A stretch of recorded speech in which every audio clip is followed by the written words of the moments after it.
isku filaansho dhaqaale haddii aad doonayso muddo kooban inaad isku filaansho dhaqaale ku gaadho kan waa buugga Think and Grow Rich oo ka mid ah buugaagta dunida loogu iibsiga badan yahay sidaas oo ay tahay haddii aad qaado 40 tallaabo ee ay qaadeen 500 oo maalqabeen oo qoraaga buuggani waraystay waxa ku soo baxaya laba maxsuul oo ku sahlaya inaad si fudud isku filaansho dhaqaale ku gaari karto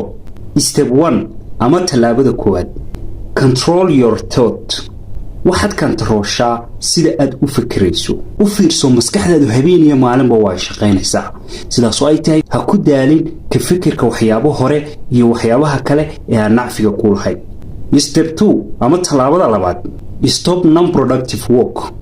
jooji shaqooyinka sida joogtada aad u qabato ee haba yaraatee wax nacfiya wax soo saartoona ku lahayn tusaale ahaan checking garinta baraha bulshadu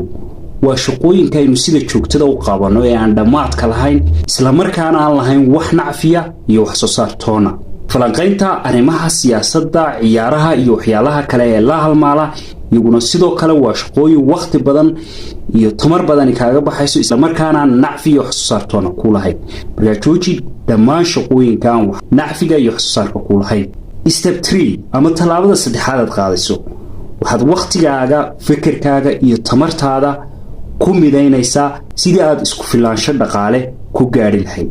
marka sidaad ugu midaynaysana step 4 baa sheegaysa marka step 4 hadda waxaanu u diyaar garoobaynaa shaqo aynu qabanaynaa waxtar iyo wax soo saar leh marka shaqada aad qabato waxa kaaga soo baxaya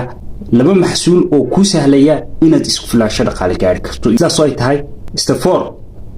ama tallaabada afraad u diyaar garow shaqo wax soo saar leh oo ku anfacaysa waayahay waxaad soo qaadataa buug iyo qalin ama noodka moobilkaaga waxaad ku qoraysaa hadafka isku filaansho dhaqaale markaad intaa qorto tallaabada xigtaad qaadaysaa waxay tahay si aad hadafka u hubiso inaad balorto gaari karto iyo in kale ama inaad xaqiijin karto waxaad isweydiisaa laba su'aalood labadaas su'aalood waxa weeye haddii aad isku filaansho dhaqaale gaadho maxaad ka faa'iiday marka waxaad taxaysaa waxyaabaha aad ka faa'iideysay haddii aad isku filaansho dhaqaale gaadho su'aasha labaad waxay tahay haddii aad isku filaansho dhaqaale gaari weydo waxaad qoraysaa maxaa khasaare iyo dib u dhac kugu imanaya